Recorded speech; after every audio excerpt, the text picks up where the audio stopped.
Hopefully everybody can hear me okay. Good morning. Before I start, I want to thank Haiping very much for the invitation, everybody else for organizing it and being here. Before I begin, quick question. How many people here work in biological research? A couple. Okay, great. So what I'm going to do for this talk is try to give a little intuition and a few different vignettes on the type of work that we do at Cultivarium. We do work in biological research, or here it's popularly called engineering biology. And so I'm going to tell you a little bit about what Cultivarium is, our background, the type of work that we're doing, and what we're looking forward to in the future. So just a tiny bit about myself.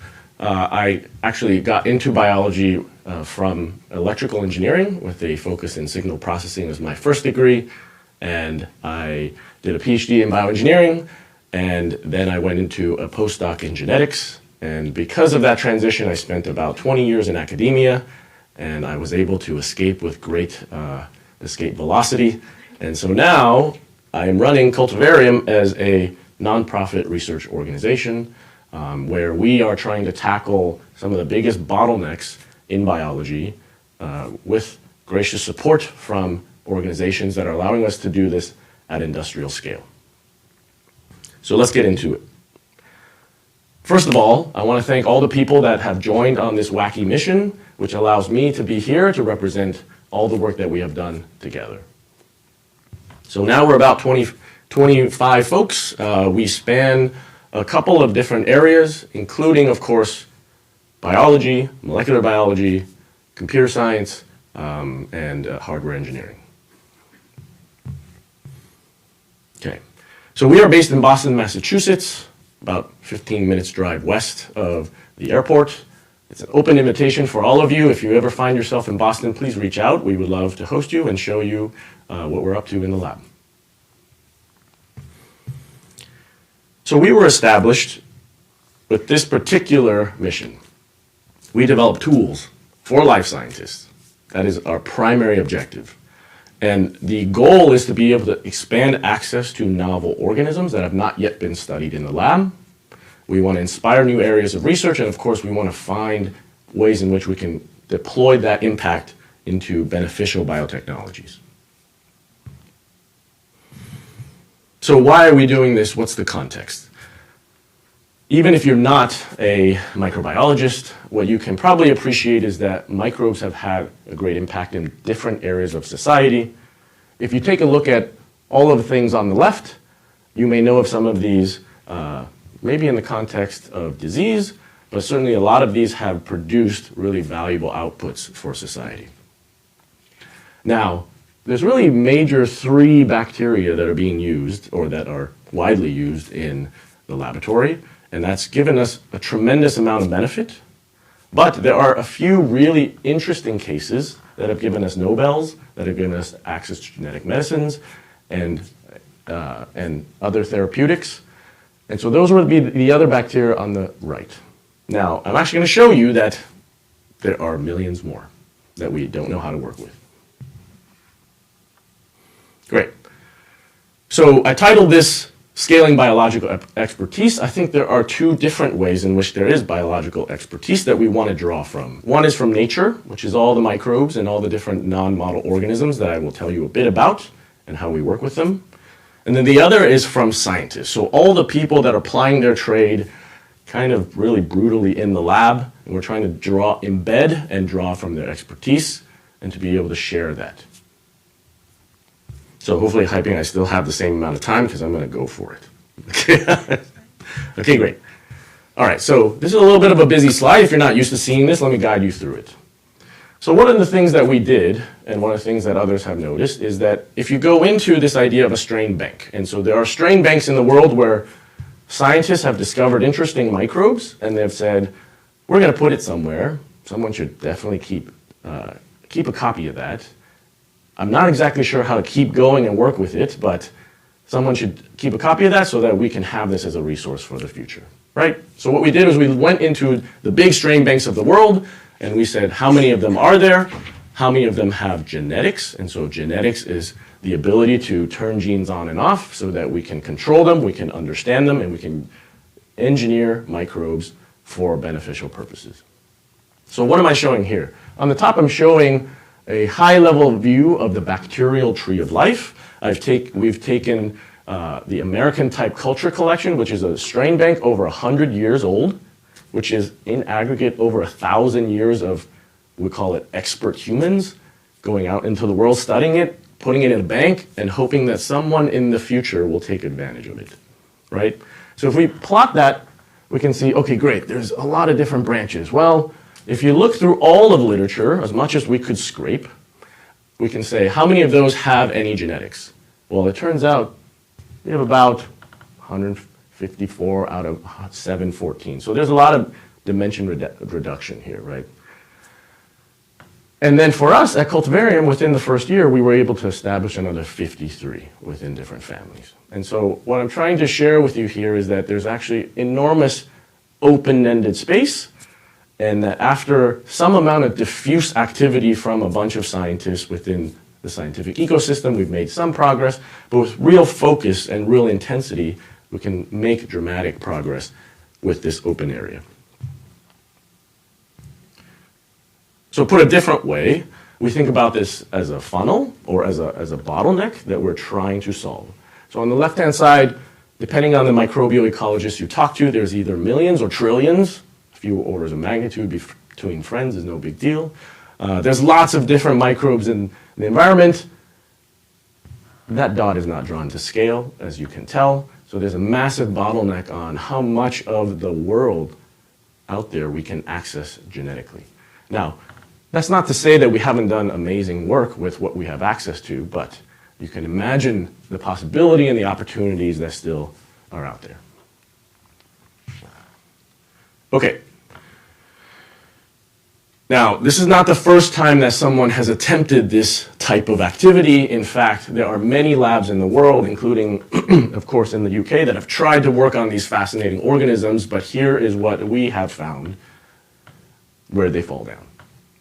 So in preparation for trying to launch this sort of organization, we interviewed hundreds of different scientists, and what we found is that oftentimes they ran into issues of resourcing, not only money, but institutional knowledge. Because it turns out that when you work with these types of organisms, it's typically, as it works out today, some very artisanal, kind of esoteric person that has really just plied their time into one particular organism, and they've become the master of that organism. Now, that becomes really hard if someone else wants to work on it, and it becomes really hard if you're trying to work on an organism that no one else has ever worked on before, right? So what we were thinking about is, okay, every lab has their ambition, but with that ambition, it must be matched with resources and understanding, and so that doesn't quite exist, so we want to try to start with some central seat of power, and we want to be able to distribute as much as possible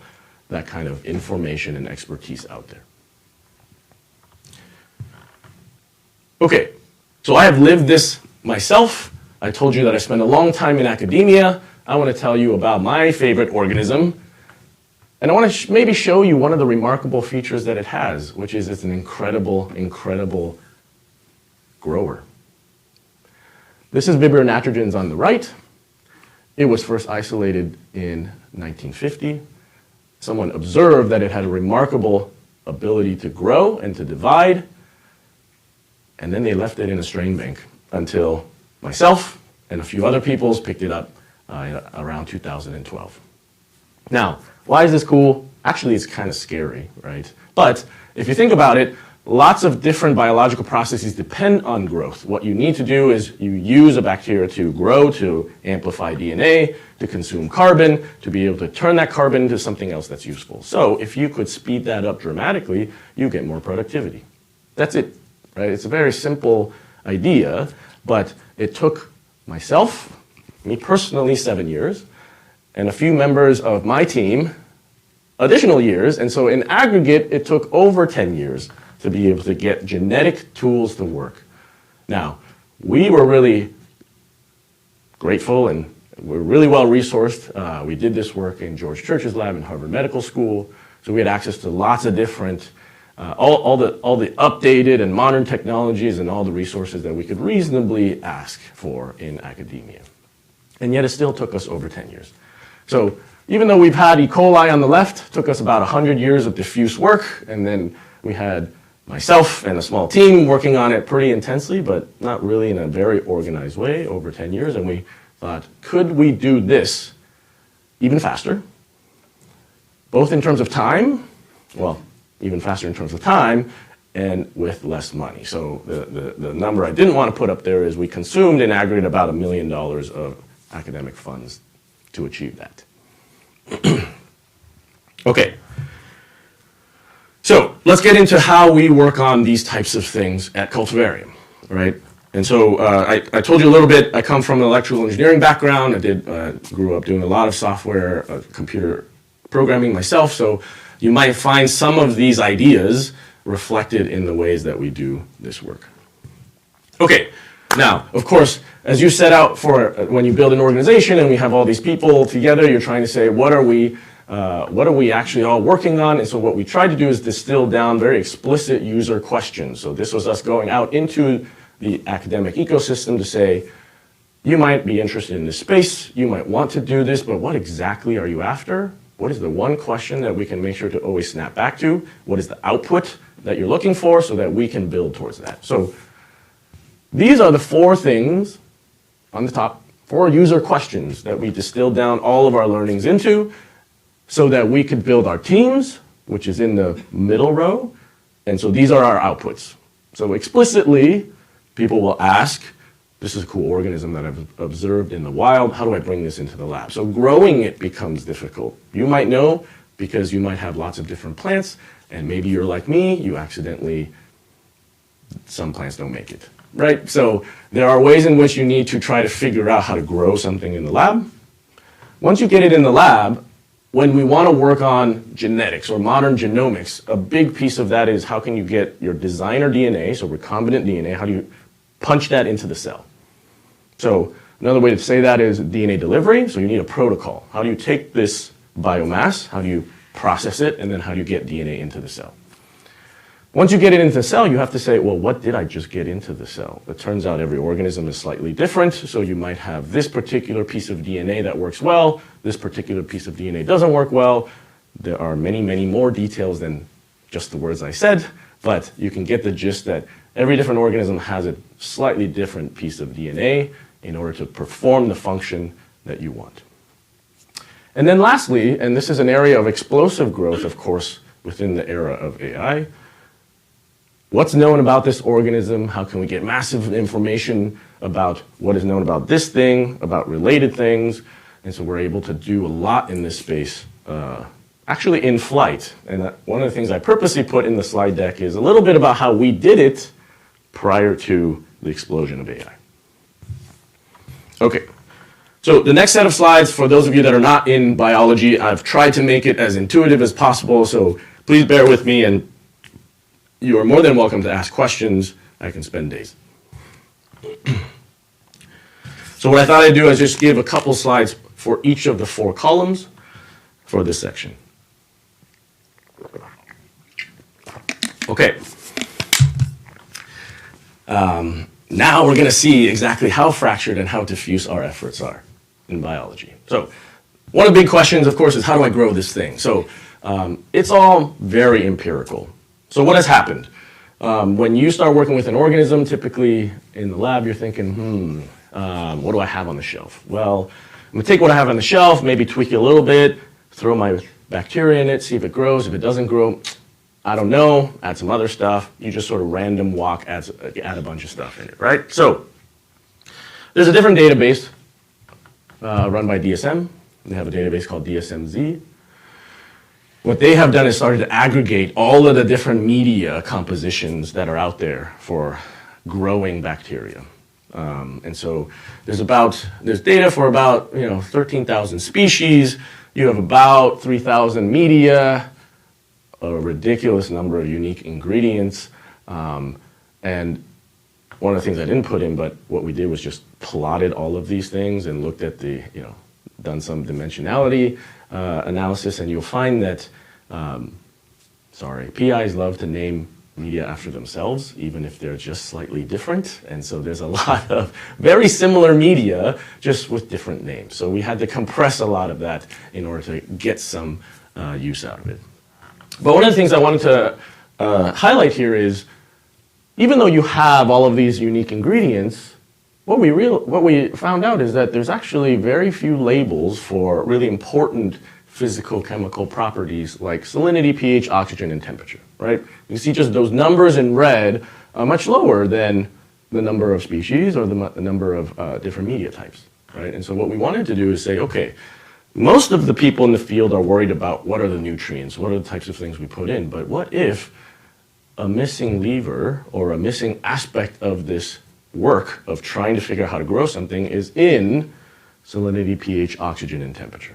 Right? These are not particularly easy things that people tend to do a lot of work in when they're trying their experiment in this space. So then our task is, how do we predict that? SPONT. So we built a tool called Genome Spot. Punchline, it uses lasso, but it was a lot of feature engineering on what is it that is helpful for predicting these types of characteristics. So this is a bit of a busy slide, especially for those of you that are not used to seeing a bunch of amino acids.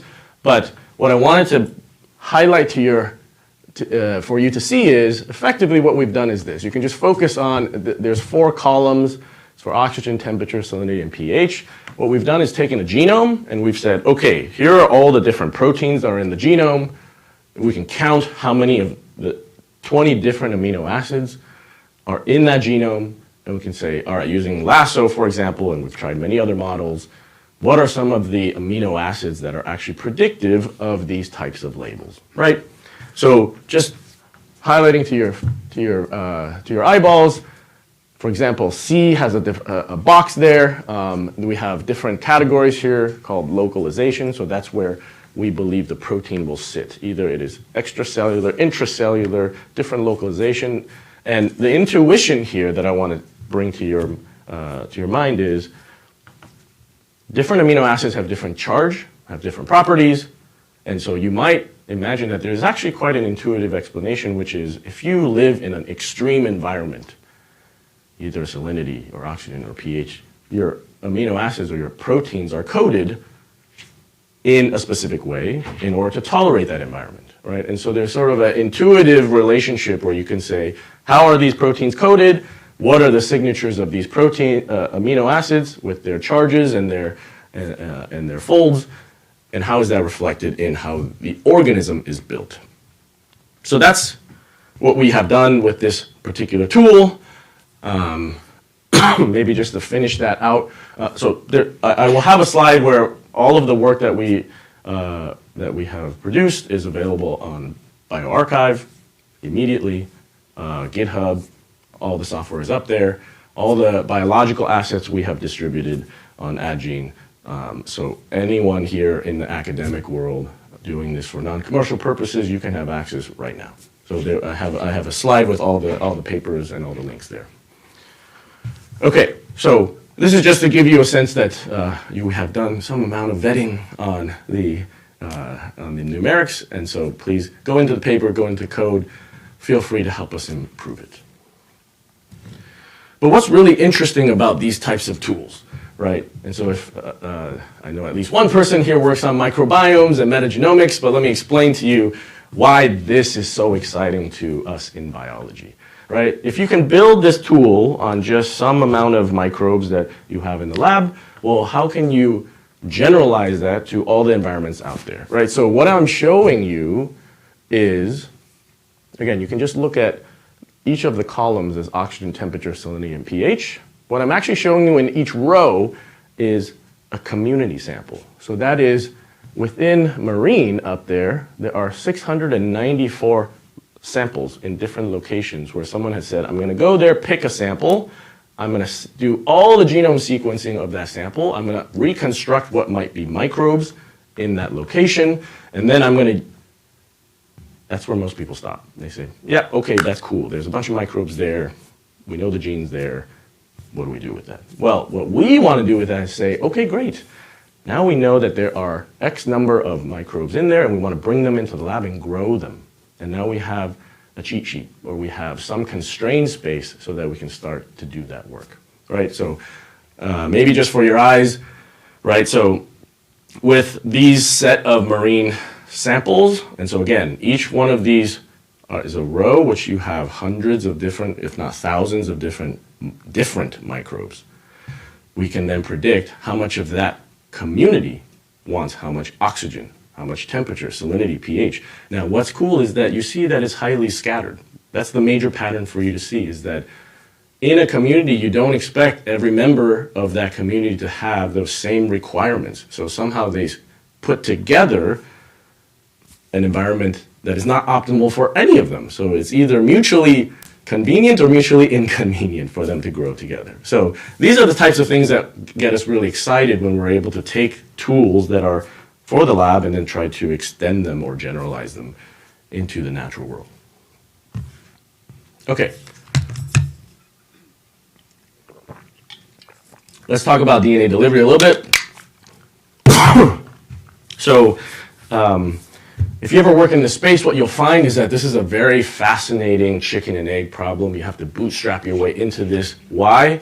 Because when you have an unknown, if you have this organism and you don't know exactly what is the process to get DNA in, well, it turns out that even if you get something in, but you got the wrong thing in, you won't be able to observe any signal, right? So this is a system that is difficult to observe unless you get two things simultaneously right.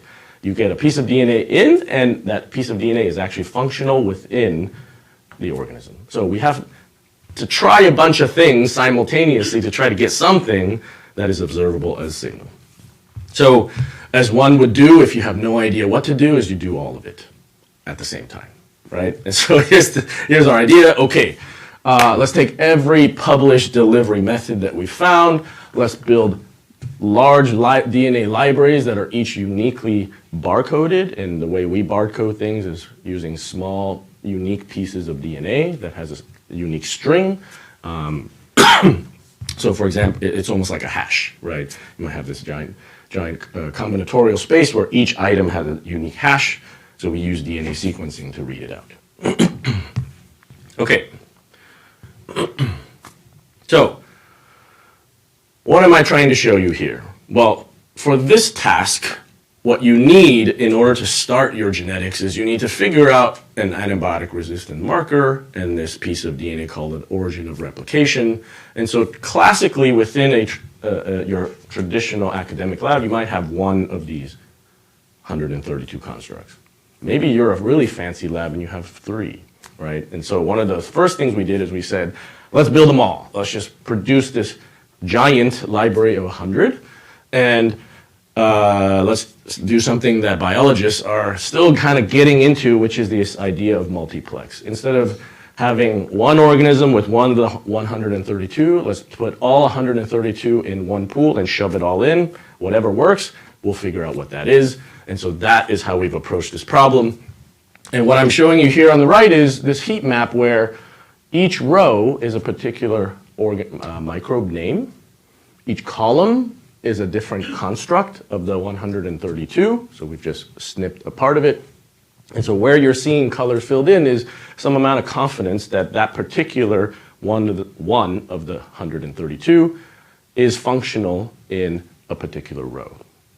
So using these types of tools, we're going to be able to map very quickly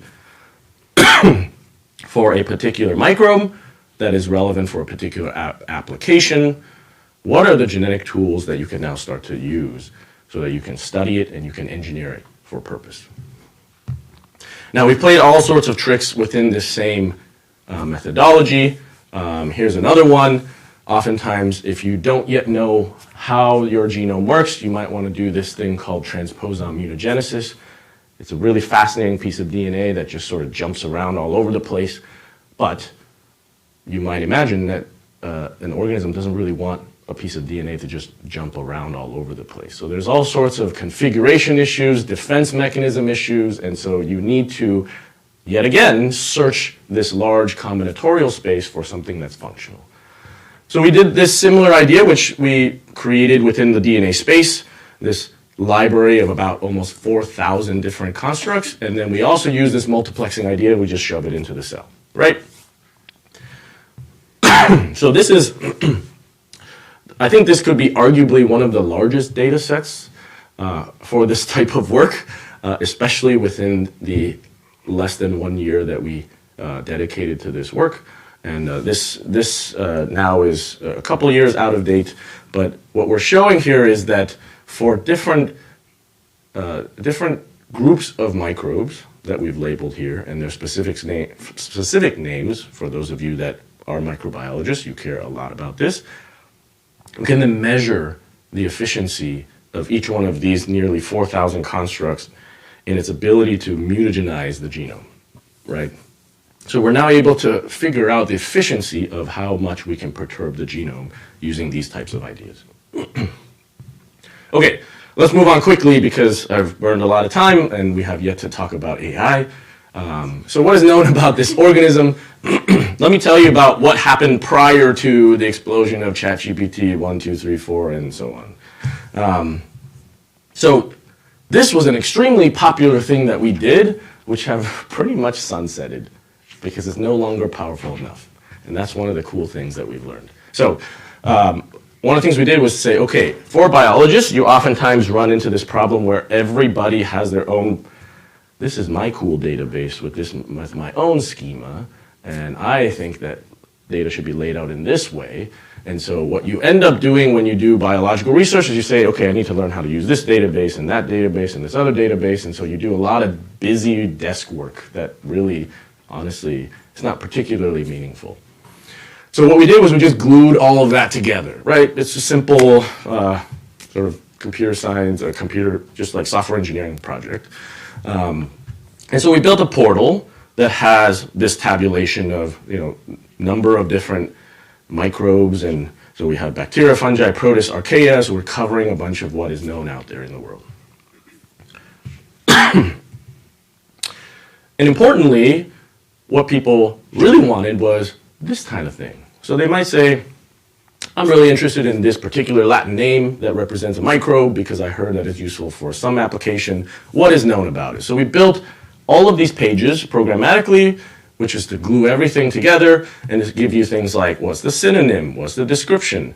Within different tabs, there is a mapping of every single ID that is out there, and so that's actually our within our niche, our viral product, which is all they want to know is within this database, it's this serial number. Within that database, the same thing is called this other serial number, and that was actually the most used feature of this website. It's kind of funny. Okay, and then we really tried to do this thing, which was we're working in a lot of esoteric things, right? And so there's a bunch of different experts out there, and it's really hard for one person to pick up someone else's esoteric thing. So we thought, okay, how about we share all these ideas and share all these methods? I think that even in the compute world, methods, particularly in biology, is this paragraph form, which is really tough, right? It's hard to convert from a paragraph prose form of, I'm going to do this and that and the other thing, and then you're not exactly sure what you're doing in the lab, right? Even today with cooking, you have a recipe, you even have videos, but somehow in the scientific sphere, what we do when we communicate methods is we communicate it in some sort of literary format. So we thought, there's so much that's not written down in this prose. How can we actually have a little Reddit or a little Q&A area for people to ask each other questions? So that's something that we experimented with, and we have lots of learnings about how that actually doesn't really work for experts. And the punchline there is experts feel very self-conscious about asking any questions, right? They don't want to be seen as having questions, even if they would really benefit from getting someone to just tell them and give them tips. Okay, now let's move quickly to expertise from scientists. So we're doing a lot of different things in this space. I just picked a few things that hopefully will be of interest to folks here. So I mentioned that we built the portal. It's still there. we don't maintain it. People still use it. We have moved all of our information systems to LLM-based models or LLM-based systems. It's just so much faster and more efficient. Why? Again, I mentioned that there's lots of different databases, lots of different serial numbers. Here are some of the ones that we regularly use, and we've effectively just glued them all into one MCP server, and then our scientists can talk to them, talk and query these sources. So my KPI or my key performance indicator for our compute team is, can you minimize the amount of time that a laboratory scientist spends on the computer?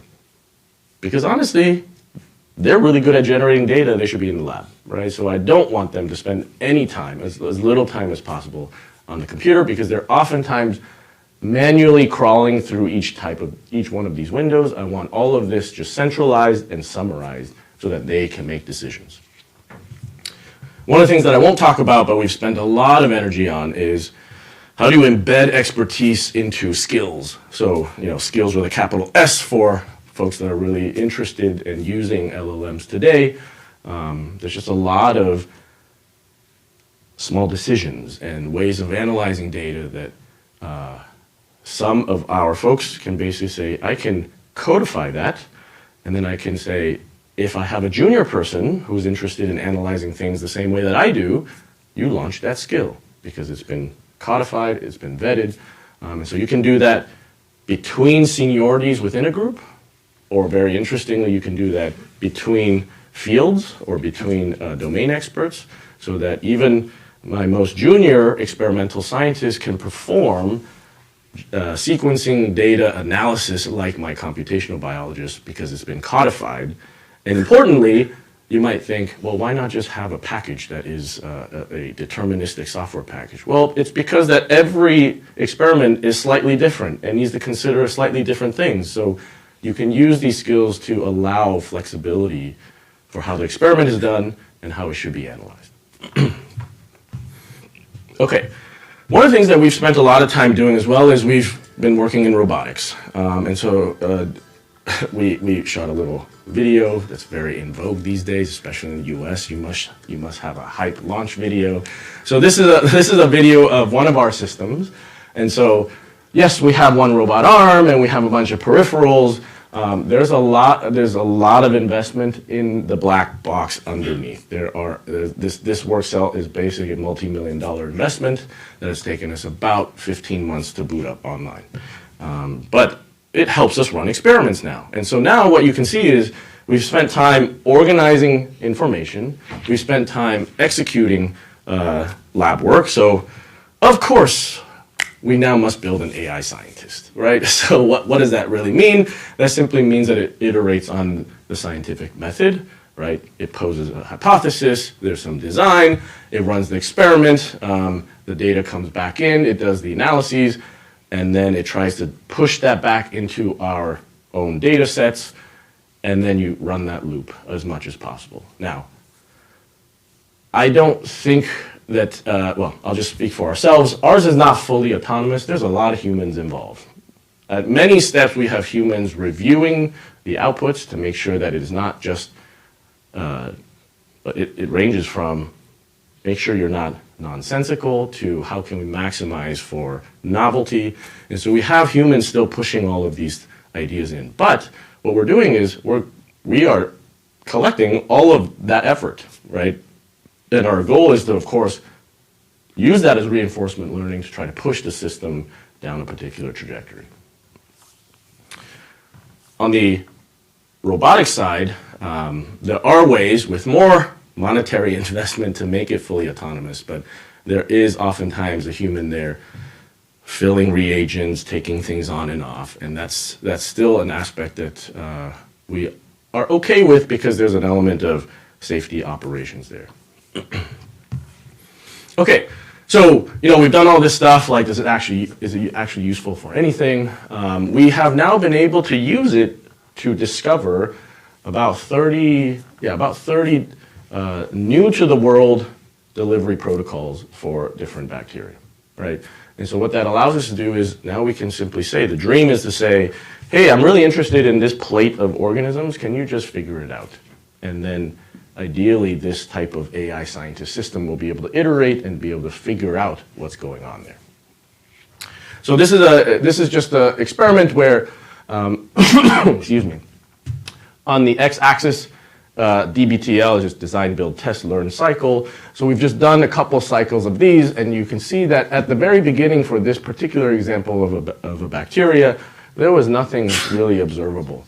And through literature mining, through some amount of ideation with scientists and whatever we could get from the embedding from different models, we were able to start to get a little bootstrap of some signal, and we run that a couple more times, and now we can start to access, right, a space where you now get efficiency of DNA delivery.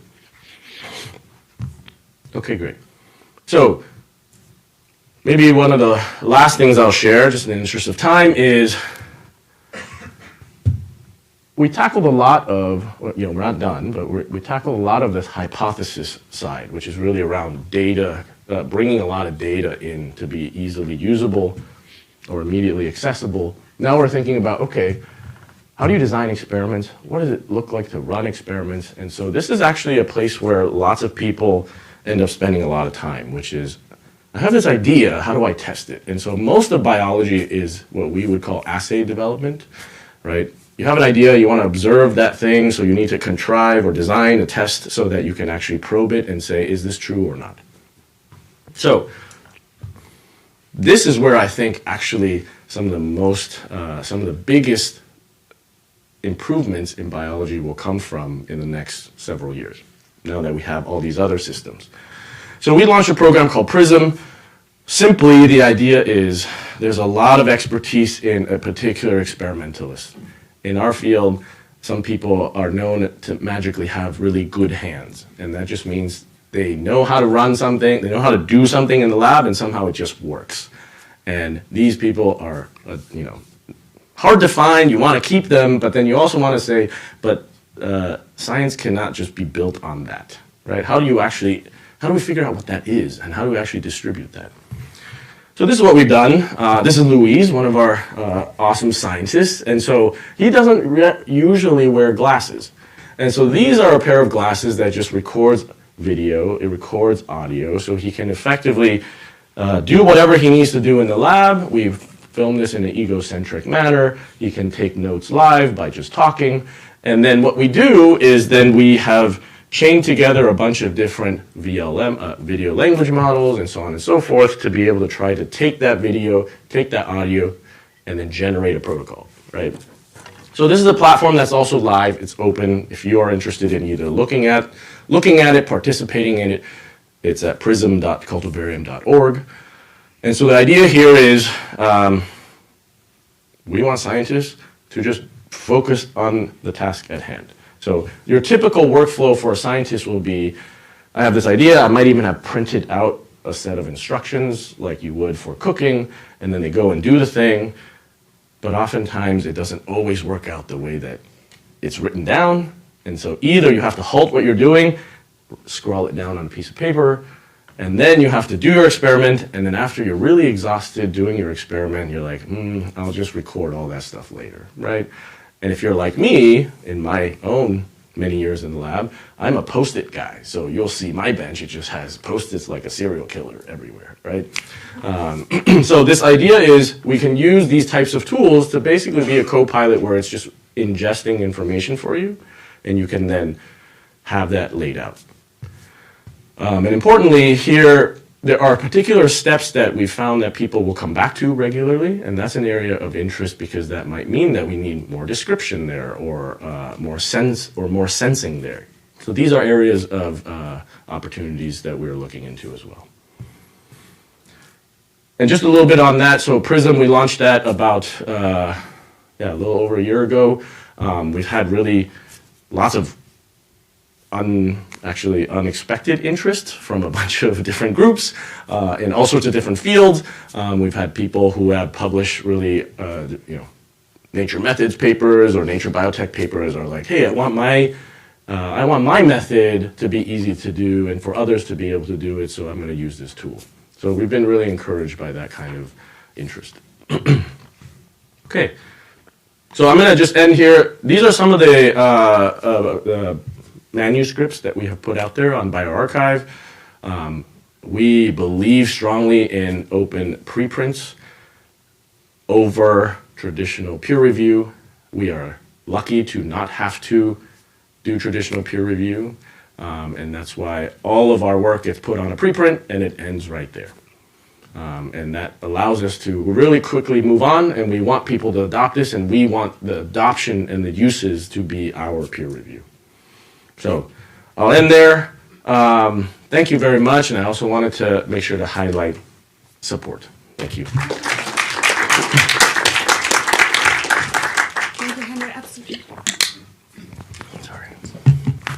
Do you want this?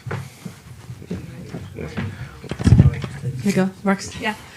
Fascinating stuff. I mean, really great, and also kind of close to my heart as well, because I actually happened to do undergrad degree in genetics, agricultural genetics. So something which brought me back. Really cool stuff. And well, thank you so much for presenting your work. I have questions as always, but I would like to give an opportunity to the audience to ask the questions first.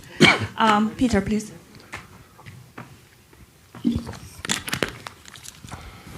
Thanks very much. Fascinating. So my questions are how and why, and I'll just expand on those. So it appears as though a lot of the work you do equips other people to do further research and science. So my question is, how do you get the funding, the resources to enable you to do that? And then my second question is why? Why not just do the research yourself? Why equip others? Okay, I'll say it in this way.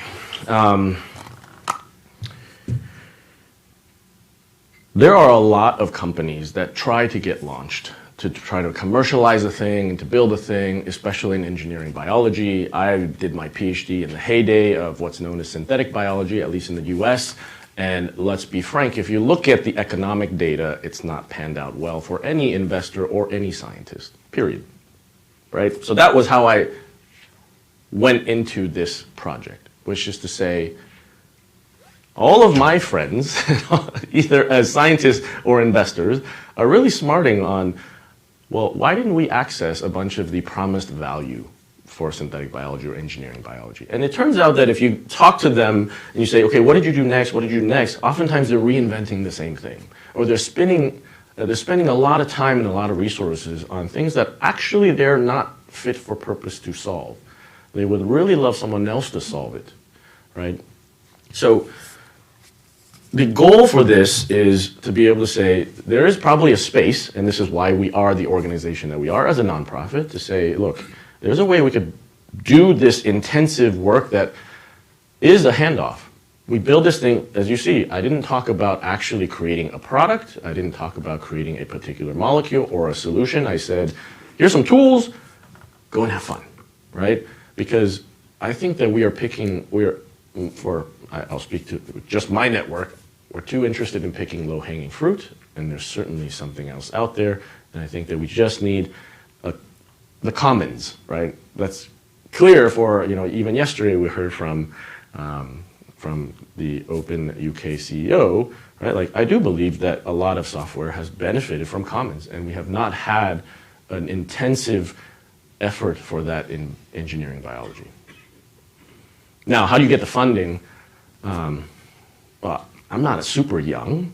It takes a long time to convince people and talk to people and learn a bunch of things and to try to make sure that you are trying to build the right technologies. And a lot of what I told you and other people here is it just takes time to talk to people. Just talk to people, try to understand what they need, and not just what they think what they say they need, but what they think they need. So, yeah.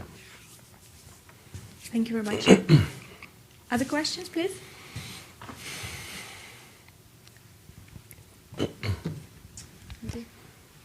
So on engineering biology, one of the big issues on that at the moment is how do you scale it up from the lab to something else? So yes.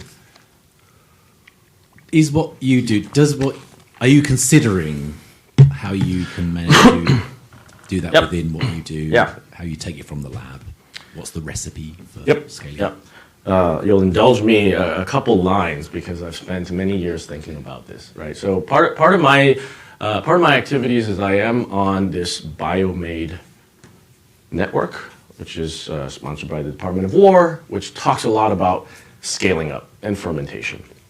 So one thing that is endemic to our biology, engineering biology, and application biology field is that we take too much from pharma. Very simply, a lot of the ways we scale up is we insist on really awesome, beautiful steel tanks that cost millions and millions and millions to build, and for most of the products, that doesn't matter. For example, when you're trying to make biofuels, your product is going to just get burned.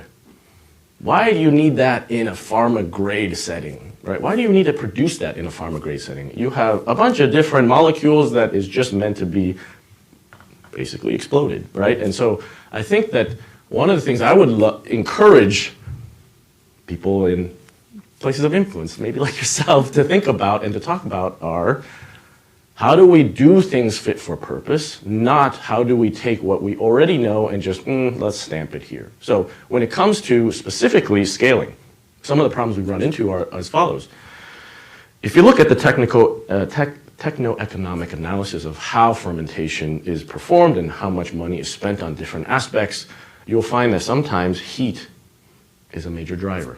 So should we use organisms that are more cold tolerant or heat tolerant? There are no genetic tools for that. We can build some of those. But there are so many applications that we can't possibly commercialize them. And honestly, our little group of 25, we're not qualified. So the best thing we can do is build this commons, which is a microbe that is better in heat, better in salinity, and then make sure that that gets out there. And maybe we'll take some licensing. You know, we do these types of deals. We do commercial contracts as well. But we're trying to seed a new way of thinking that is much more efficient over the range of the activities. Thanks. Yep. Very nice, thank you. Any other questions from the community? I've got a question. So, well, it's an AI question I actually have. Oh boy, okay. So, you use AI for building community. So, but I mean, the experimental process is pretty much science-focused, scientist-focused, human-focused, very much human in the loop. There's not much AI there in the process. And as we know, there is kind of growing interest in the foundation models in natural sciences. Foundation models for everything, spatial, etc. So, animal to human communication, translation, etc. Do you guys consider something like how we can use AI, generative, to synthesize or predict those useful properties of the organisms, which will could reduce time. Obviously, can increase some danger as well, because without guardrails, you can go very quickly very wrong. But do you guys consider, or is there any trend within the community you are building that something like this foundation model for microorganisms emerging? So I purposely didn't put any of that because there's lots of other people talking about particular models that are being built. But we are recklessly trying every model out there. We are also trying to build our own. We are building foundation models in how microbes transmit DNA as part of their growth in the environment, as with applications for pathogen tracking. So we are very enthusiastic about all of the different developments in these spaces, and we will use anything, at least as an evaluation. What I do think is important, though, is that, again, maybe back to a parallel with applying pharma thinking into some of the more industrial needs for engineering biology, is that we need to make sure that we do have a scaling law. We need to make sure that we're not just simply saying, hey, everybody's hyperscaling, so let's also build a thing and it'll be great. Let's just generate a lot of data, right? So typically I've, run into lots of people who are just like, it doesn't matter, we just need data.